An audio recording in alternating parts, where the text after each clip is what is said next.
It's my pleasure to welcome Suné Luus. Thank you for being on the show. I've been trying for months to get you on. No, I'm only joking. But thanks for your time. Are you tired of people spelling your name wrong? Not so much spelling, more like pronouncing it wrong the whole time. You must have some weird ones. Yes. I've had Sun, I can't even on my ID it's spelled wrong actually. Really? Yeah, on all my like degree stuff and courses, it's all ACUN because I couldn't get the. Yeah, what's a cup? It's not a cuppy. What do you call that thing on the E? In Afrikaans, you call it akit. I don't Akit, know what yeah. it is in English, but they can't seem to get that on the computer. So I'm just SUN, Sun. Tyler, what is that thing called? Can we just check we'll just check what that thing is. Because I need to know. Yeah. You say Akita. I don't know. We'll find. Because it's Suné Luus, right? Yes. Now, you've played all over the world. Also, I noticed that only some commentators get your surname right. Yeah. Like, that varies too. I think because obviously everyone's English, so they just assume it's Luus, Yeah. which I don't have a problem Yeah. with. But then they go Lewis and Lus. Oh, And wow. I don't know how you get that from you, but only they will know. Look, I mean, at the end of the day, I suppose the more you play out there and the more you get to play in front of them, they'll get to know how to pronounce it properly. But so far, it's... One would think after 10 years, but we're still getting it wrong. Listen, congratulations. I mean, you're only 26 and you've already had 10 years of international cricket. Is that something you dreamed of as a little girl? Like, to say, like, one day, like, I want to play for South Africa? Take us back there. I think when I grew up, women's cricket in South Africa was not a thing, and I think international women's cricket was not as big as it is now. So I never really saw myself playing for any type of Proteas, team, because I think there was one, but we just didn't know about it and didn't know of any players that played. So I always thought I'd just go into teaching or something, casual like that. Can you see yourself as a teacher? I did study first. Yeah, I was at Tuks. What subject would you study? I mean, teach. I don't know. I wouldn't trust myself to teach any subject, but probably LO sport or something fun like that. But yeah, I did first year of teaching, and then as we needed to do practicals in the second year, it obviously clashed with traveling. So Yeah. I don't know if it's fortunately or unfortunately that I couldn't finish the degree, but I don't think I'll ever go into teaching. So there's that. But yeah, I always thought I'd rather do something like that. Just play cricket for fun. But the older we got, women's cricket evolved around the world, around the country. And by the time I, turned 14, 15, it was becoming a thing to play for the Proteas. And I knew a couple of players, Mignon du Preez, Danae van Niekerk, and they played for the Proteas for a couple of years. And I just saw, them traveling the world. It looked very fun. Obviously, they weren't professional back then, but as I got into the side, it was all fun and games for the first 4 to 5 years, and then we became fully professional. So it's been a journey, but I wouldn't trade it for anything. Look, I know sport is huge in your house. Your parents, your siblings, it's all about sport. But were you guys playing cricket like in the backyard sort of thing and having test matches? 100%. Tell us a bit more about that, because when I was growing up, my brother and I, and my sister's a lot Lamiki, she's like 8 years younger, we were playing full-on test matches. And then if there was a left-handed batsman like who was coming in next, like it was Adam Gilchrist, for example, we'd switch stance, and bat left-handed, and it would be, maybe not left-arm seam, but anyway, it was these intense battles. Is that what you guys had? Yeah, for sure. We had the whole Ashes tour going on in Decembers. Okay. Yeah, it was ridiculous. My brother and I will go through the whole batting lineup, the whole bowling lineup. We played... I don't think we played the whole 100 overs for the day, but we came very, very close. At a stage, my dad let the grass grow and then just cut like a pitch length very short. So we'd kind of simulate the whole cricket ground. Oh, awesome. No, but we played cricket every single day. That's cool. And it wasn't just cricket, it was everything. If there was Springboks rugby on, we in the halftime we would play touch rugby outside because my brother wasn't allowed to tackle me, but that didn't stop him. But we played rugby in half times, we played tennis. Yeah, you played a lot of tennis, didn't you? Yeah, love tennis. Still play tennis whenever I can. Okay. Suck now, but I was okay back in the day. Yeah. Played for first team in high school, for Gauteng North as well, and kind of had to decide at a stage between tennis and cricket. And I thought, playing for the Proteas might come a bit soon and maybe a bit easier than winning Wimbledon. So I think that was a easy choice. Listen, you've been to a World Cup semi-final. I think that's pretty much close to a Wimbledon experience. But so was there a moment where you knew cricket was for you? Like, was it, and like we'll get into this, but leg spin, because I think it's such a difficult craft. Finger spin for a lot of people. So if you don't know, finger spin is, different to wrist spin, but I'm sure you're watching now, you know what I'm talking about. But why leg spin? And it's just a fascinating thing for me to learn more about you. Yeah, I was never a leg spinner. And I think cricket was just born into the family. And I don't think there was ever a moment where I decided I wanted to become a cricketer or this is what I wanted to do with my life. I think, as the years went by, it just became more and more part of me. And I just couldn't picture my life without cricket practice every day kind of thing. I think I was about 10 years old. We at Laerskool Voorbos, we always had like a camp over winter. Is that your primary school? Voorbos, wow. Yes, that is my Learn primary school. something new every day, hey? We had a camp over winter holidays in, I think it was Jibaweni back in the day. I don't know if it still exists. And Jacques Rudolph came to that camp, and I was bowling extreme pace back in the day. Wow, seam up, hey? Bowler. Wow, yeah, okay. I loved it. And I don't know how Jacques Rudolph, I actually need to have a conversation with him. Like, why did you change me into a leg spinner? Regretting it today, but no, I'm kidding. But I don't know, I guess he just saw something somewhere. And he just took me aside and said, well, I want you to become a leg spinner and let me teach you quickly.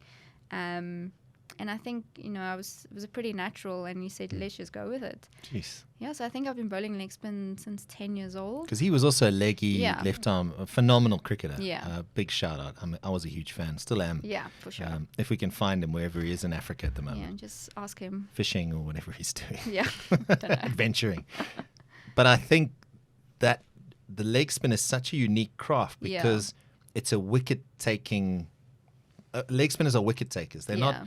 You're not saving runs. You're not building pressure from one end. You're taking wickets. And I think that sort of has shaped your career by going down that leg spin. I would love to have seen the pace, and the intimidation and the would you have gone the Alan Donald, like, zinc across the nose vibe? I'm not sure, but I was a very feisty fast bowler, I think, as one should.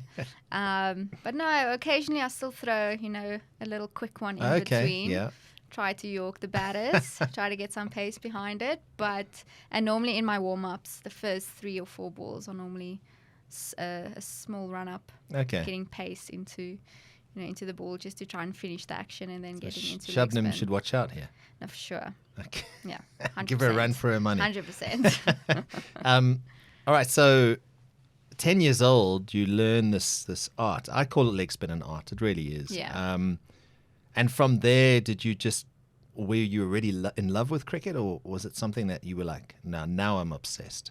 No, I think I was just always in love with cricket, or I don't think just cricket, I think just any ball sport.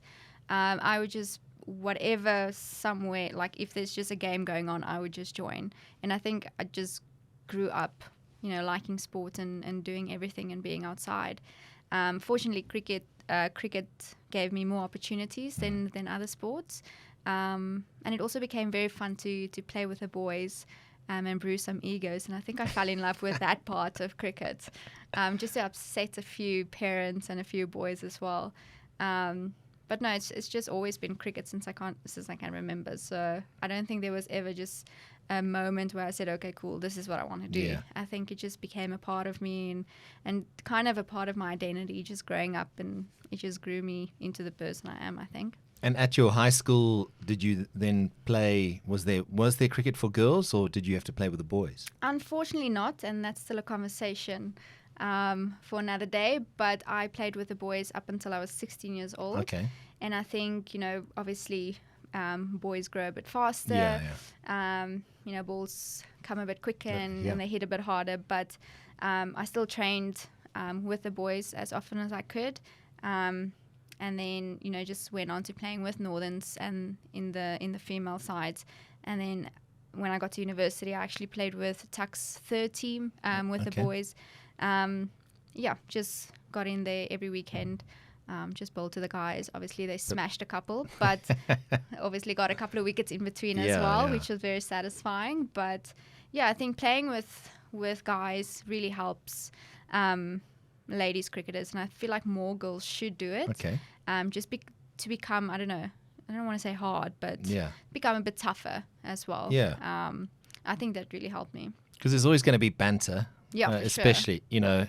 And some of it. There's no time to be sensitive. I was going to say, Yeah. But I think also, and maybe like you say, it's tougher, but it's more just sort of develop your inner toughness in a way, not your exterior, but because guys will see it as a threat because their egos are on the line. But at the same time, I think it's great that you could get the opportunity at least to play a bit, because from that 16 onwards, you're already sort of flying high. You're already sort of attracting attention from national selectors, and then all of a sudden, boom, you're in the national team. Do you remember your debut for the national team? I do. It was a very interesting debut. I obviously sat on the bench for a long time. I think I was the best 12 ever. That's why they kept me there for so long. But my first game was in Bangladesh, 50 over game. Obviously was not conditioned to play what a place. in Bangladesh at all. I think it was like 40 degrees with 100% humidity. After the game, I just remember passing out. Like, they had to call the doctor in. For real? I was finished. Yeah. Wow. Terrible debut. But I got 15 not out, which I don't think I bowled. And I fielded on third man the entire game. 50 on debut is awesome. 15. Oh, 15. Yeah, I wish. But not out. So I think I was batting 9 okay, or fair something. enough. But I was on the park. And then afterwards, not so much.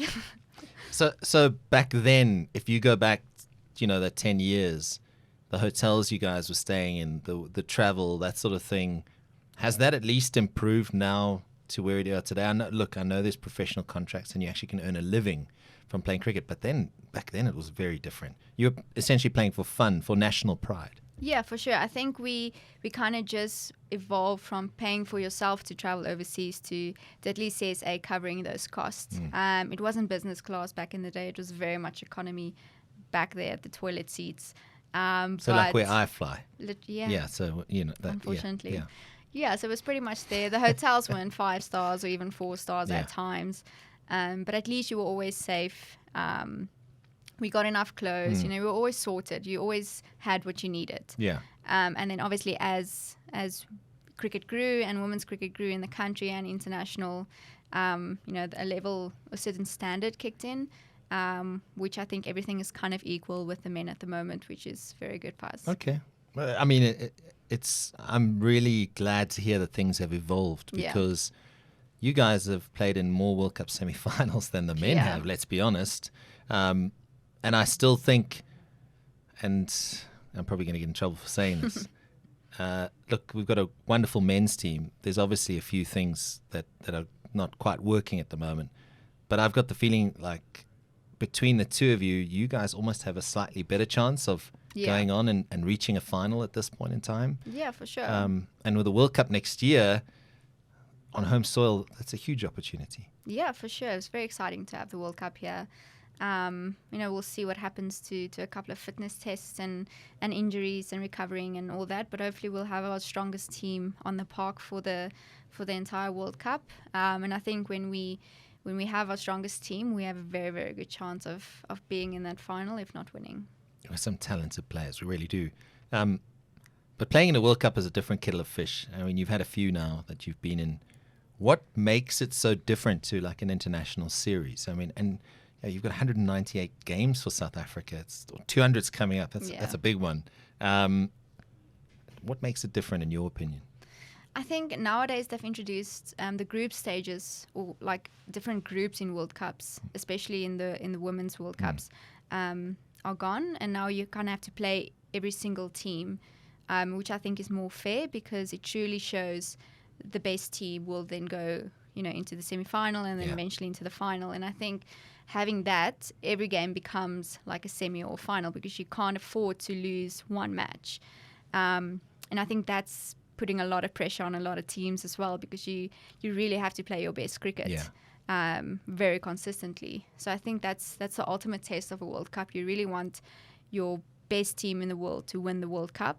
And I think, having to focus for that 2 weeks or 3 week period, playing consistently good cricket, I think it's a really, really good, measurement of becoming the best in the world. Yeah, I think you have to be consistent, as you say, and every department has to fire. And also, the songs are different at World Cups. Even when you walk onto the park, it's like having to watch 007, someone all like ready to kill or something. Like, it's very intimidating walking onto music. Yes. Was that before the national anthems? Yeah, and like during the games, and then, where there's the LB and you refer it, and, the heartbeat is playing on the speakers. That's cool, though. It's very intimidating and very scary, actually. I've got to ask you this. As someone who's never played at international level, just because for whatever reason they just thought I would probably just win World Cups, for everyone. So that's why they had to give a fair chance. But besides that, when you're out on the field, televised, you have the big screen out there. Are you tempted to like glance at the screen? You obviously look at the referrals and that. But during the sort of game, do you even take notice of that? Like, oh my goodness, I mustn't pick my nose now or something like that. You know what I mean? No, not at all. I think at the beginning, a couple of years back when we played our first couple of games on TV, it was like, oh, is that how I look? Oh my gosh. But no, it's. I think it's just become natural at this stage. And you're so focused on the game, you don't really care what's happening on the scoreboard. Okay. So it's not like because I imagine initially it would have been quite like intimidating or, as like distracting in a way. You've got this big screen and everything you guys are doing is under the camera's lens, Yeah, I think, for some people it can become intimidating, but normally I'm pretty focused on the field and don't really, know when a camera is on me, or I don't know if I do weird things on camera. I don't know. My mom hasn't said anything, but no, it's normally just playing cricket. Okay. I think so many people at the end of the day forget that it's just a normal game of cricket. And I think with all the exterior things coming in, you lose sight of that. So I think it's really important just to stay focused. And although there's cameras and commentators aren't really always in your favor and things like that, it's really important to just focus on the task at hand. And you've actually had your plate full during games. You've also been captaining the side in the absence of Danae. There's a lot to think about. I think on the field is one thing, off the field is one thing, but I suppose in that sort of moment, it's about executing game plans, listening to your bowlers and getting field setting right, because the women's game has evolved to a point now where the batters are, the reverse sweep is coming out. They're ramping, it's up there. You have to have your A game all the time. Yeah, no, for sure. And I think, just having to talk about the cameras, I think one thing that a captain especially has to just keep in mind of you can't really lose your head on the field because the camera is on you the whole time. And I think that's something you need to be aware of. You can't be, swearing at everybody and kind of losing your head on TV and just throwing hands. I think because so many youngsters are watching you and you are still a role model. Yeah. But at the end of the day, it's really intense to be a captain, especially at a World Cup.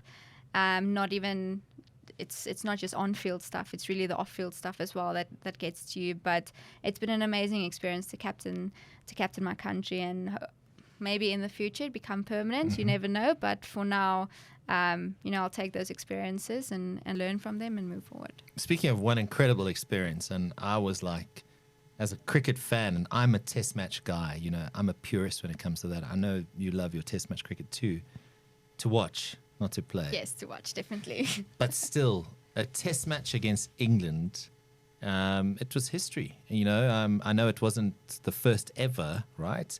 There was one back whenever. Yeah. But still, this was televised. It was out there. You were in your whites. That must still been pretty special, though.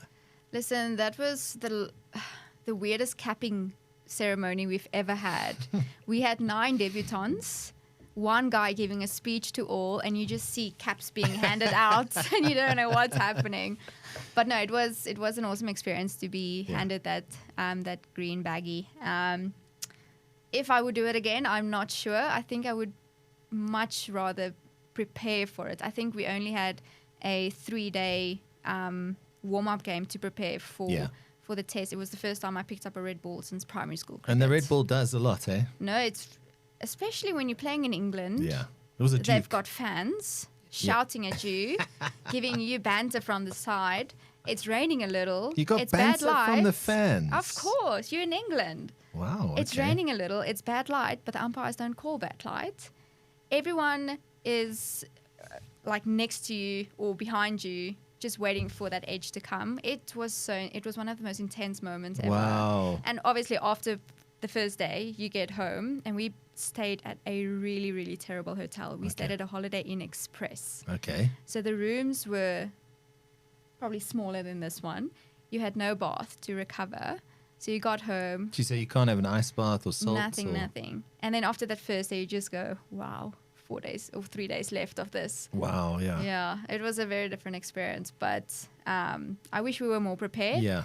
But we didn't lose. No, that's true. So I take that as And that's a good England team, eh? You got up some they were rock full stars. strength. Full strength. Yeah. We weren't full strength at all. We went in with the youngest team ever. Yeah. And we drew. I thought that was phenomenal, and I'll take that as a win any day. Thanks for coming. In England, with all Yeah. that banter, the bad lights, the Duke ball And can I doing just say everything. the Wall of China, Tumiseka Kune, Oh, yeah. showing us the defenses. Great That Wall of China. was the most awesome thing to watch ever. Yeah. Okay, so Test cricket, do you think there's a future in the women's space at the moment? I'd like to think so, but I think there's so many leagues popping up at the moment. Girls all around the world are going to become very picky at what they choose to play. Yeah. And I think in a country like South Africa, they're going to have to pay really well for players to choose to play all the formats. Okay. Instead of going to the T20 leagues where the money is. So I think it's going to become very tricky with all the leagues popping up. The schedule in the year becoming so tight. You obviously can't play 365 days of the year. You need time to rest. And the only time we get to rest is when a Big Bash is playing, or when a fair break is on, or potentially an IPL is on. And I think, for us, it's all about you only have a certain limit or time to your career.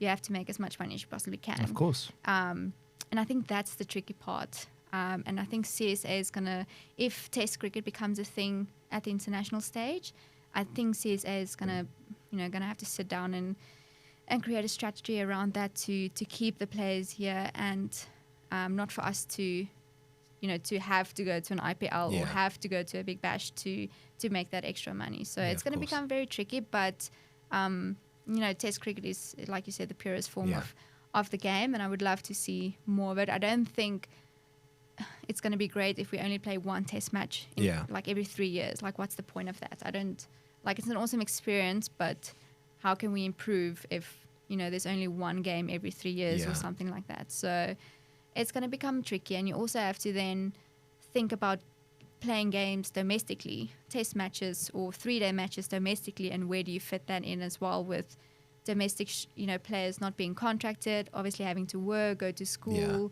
So it's a very tricky thing, and I think CSA is going to have to sit down and really work on a good strategy around that.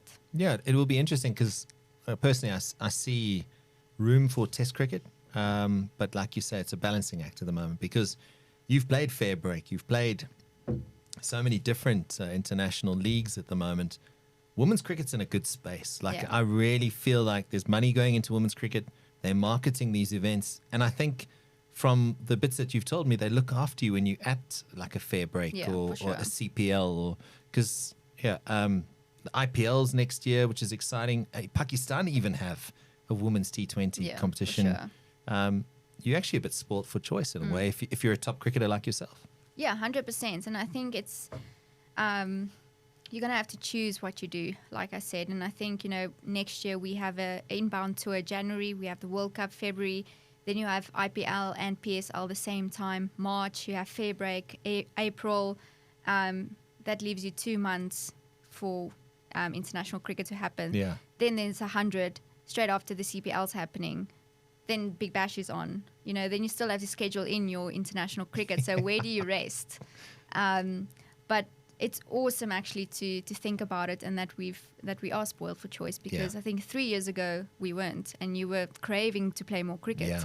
And now we kind of have to say, whoa, where am I going to rest? And I think that's such a blessing. And I think it's just a testimony of how women's cricket internationally has grown. And I think it's only going to grow even more and more, which I think is going to be awesome. I assume it's a decision you and your management team will have to look at as how you plot 2023. But I assume that you want to try and play in tournaments like the 100. The Big Bash is always a tricky one, I think, but you're only 26. You know what I mean? There's still time. Is the Big Bash a tournament you'd like to play in? I mean, I know the 100 definitely. Yeah. No, for sure. I think, Big Bash is obviously the longest overseas tournament. It's a 2 months tournament, but I've always seen that as the ultimate place to be, because obviously you want to be in Australia. They have some of the best coaches. They are the number one team in the world for so long. You want to go there and learn and see, why are they number one? What are they doing differently? Yeah. But I think I think that was kind of the top one, because of, the salaries were so good playing there. But I think, all these leagues popping up, it kind of substitutes the WBBL, and it's only 2 weeks of cricket. Yeah. But I've always had a special place in my heart for WBBL. I love Australia. I played there 2018-2019 season for Brisbane Heat. We won that tournament, and it was the 2 best months of my life, really. It was really so much fun. That's and cool. I've learned so much from the girls there and from the management and the coaches there. I would love to go back and have that opportunity to play there again. So as a South African going to play in these respective tournaments, you obviously play against the big names at World Cups and that. Do you guys kind of generally get on, or is it like an interesting one in a team environment where, she tried to bounce me at this one World Cup, I remember that, or I got her out or something? Is there generally good banter when you're in a team environment like CPL or 100 or whatever it is? Well, luckily, being the international player, they have to make you feel very welcome. Fair enough. But no, I think cricket is a funny game. On the field, you're enemies and you play hard and you give banter. But off the field, it's really become, I think, a whole cricketing family. I think wherever I've played and whichever team I've played in, I have such good memories and only good things to say about each and every player. I think you make friendships that will last a lifetime, which I think sport gives you that opportunity. So no, there will always be banter. I think that's part of cricket, and I think that's what keeps cricket healthy. Yeah. But no, generally they make the Saffers especially feel very welcome, and they accommodate you so well. So it's always a pleasure to go overseas, wherever that might be, and play. I'm going to put you on the spot now. Forgive me. Tyler, just close the door, please. Just make sure Suné doesn't leave. Who are some of the international players you're really good on with? Because I know some of the England players you get on very well with, the West Indian players. Are there like one or two that you really, really get on well with, that you like text and stay in touch with? Yeah, I think the first name that pops into my head is Jess Jonathan from Australia. I played with her at the Brisbane Heat, and she was the person that taught me my first meal, how to make my first meal. It was a bit of an elaborate meal, salmon. Wow. But no, spending 2 months with her and just learning from her. She's obviously one of the best spin bowlers in the world, a great cricket mind. And we've always kept in touch, and whenever we see each other at World Cups or whenever we play a series, we always make time for each other and have a catch-up meal and things like that. And then, I have friends in every team. The Indians are just amazing. Awesome. Whenever you go to India, you just catch up with everyone. I don't think, there's players who's going to be unfriendly or things like that. Okay. And surprisingly, the English. Yeah. Very nice people. At the start when I played against them, I always thought, these arrogant They get English. a bit of a bad rep, eh? My gosh.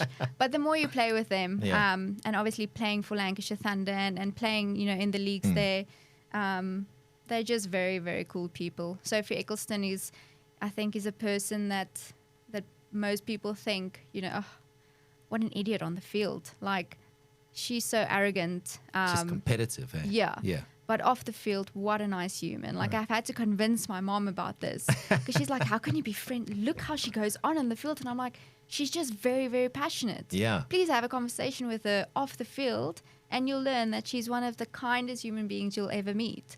So no, I really have friends in each and every team. That's awesome to Yeah. hear. And I think, it's awesome whenever you go for a holiday around the world, there's always someone to go visit.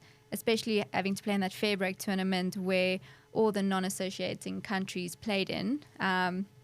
We have friends in Thailand now, in Argentina, in Brazil. Wherever you go, like, you will find a cricketer. It's amazing. Which I think is awesome. That cricket family is just global now. Yeah, It really is. 100%. Even in the USA, hoping women's cricket kicks off there so we can, have cool tournaments there. And I think would be so cool for the USA to get involved in cricket.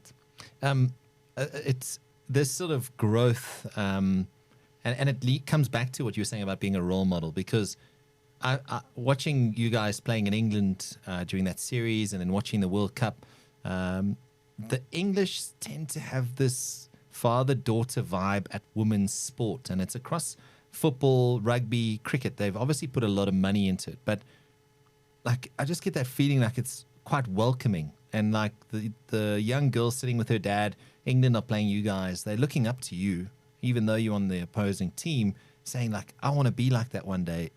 Is there a bit of pressure to perform when you do know that in the back of your mind? I mean, I know you've got a lot to do just out in the middle, be it with bat or ball or captaining, but is that something that plays in the back of your mind? I don't think actively, but I do think it's become a part of us. Yeah. Just wherever you go, there's going to be people or kids who look up to you. And I think, it's been a part of me just to always keep your head high wherever you go, always be the best version of myself and keep a certain standard, because you never know who's watching. Yeah. And not just doing that because people are watching, but to really be that person and to make that a part of your life.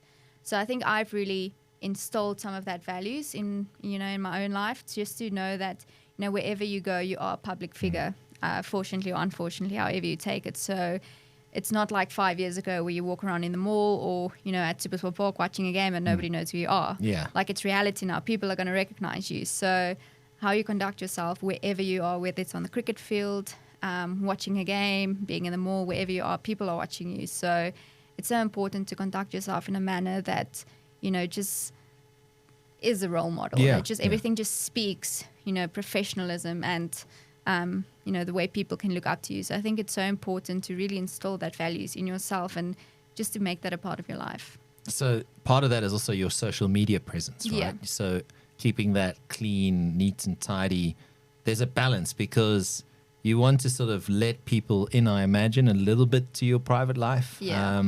I know you're an incredibly private person in general, but like, how do you react to that social media engagement? Because, I mean, your Instagram's blown up. It's like thousands and thousands, like 85,000 or something crazy like that. But how do you interact like that? Or like, I know we had Chris Morris on the show, and he said it got so intense at some point that he just turns off all notifications. How do you deal with that? Because I'm sure there's a lot of noise that comes with being a public figure. Yeah, for sure. And some of those noise, being negative, being positive, I think, it is tough sometimes, because you want to let people and brands know the real you and who you are and the fun side of you. And when you're not at cricket, who you are as a person and what you like to do. But I think we are public figures, unfortunately. Yeah. And I'm saying unfortunately because you can't let everyone into your life. That's why I'm so private, and I keep my cards close to my chest. But obviously there is a sense of what you post, who you are comes out. So it becomes really tough, and I can just imagine Chris Morris having millions of followers. Yeah. Sometimes, after losing a match or not having your best match, haters gonna hate. They're just gonna throw hate at you in those comment section, and it's really not nice to read some of those things. I know at the World Cup in the beginning of the year, I literally deleted Facebook. I literally took Instagram off my homepage so that I just don't go on it very often, because it just became too much. Yeah. So I can just imagine how Justin Bieber feels if, we're only getting like a couple of comments every game and you feel like, oh, Exactly. especially if you if you like being liked. I think I'm always someone that I like when people likes me. I don't like, when I get a couple of people who say negative things about me. So, but Instagram is fun. I also think you can show a bit of your personality and a bit of who you are and what you like to do when you don't play cricket. I'm busy reading Shoe Dog by Phil Knight, the Nike founder and big boss. And he says, I'm not built for mass rejection.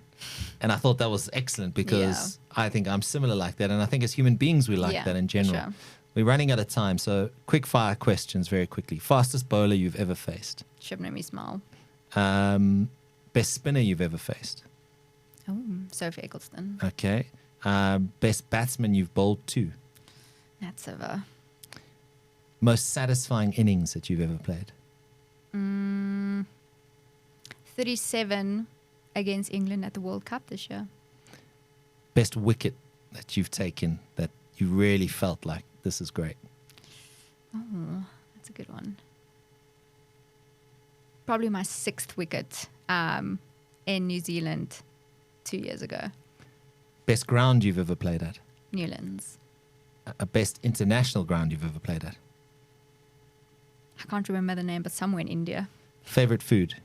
Sushi. Favorite drink? Gin and tonic. I mean water. Water. Last one. World Cup. Tell us your expectations for World Cup next year. It's the first Women's World Cup on African soil. Huge opportunity, but also a huge privilege. It's going to be a very interesting World Cup. I think, some of the teams are leveled. There's a lot of injuries going on in international cricket as well. A lot of people taking mental breaks. So I think the teams are going to be quite well balanced. So I don't think any game is going to be an easy game. And I think it's for anyone to take. Suné Luus, thank you for your time. Thanks so much. Long may your career continue. I know you've had 10 years, but I still hope to see you around for a bit longer. Good luck at the World Cup. 11 February. 10 Feb. 10 Feb.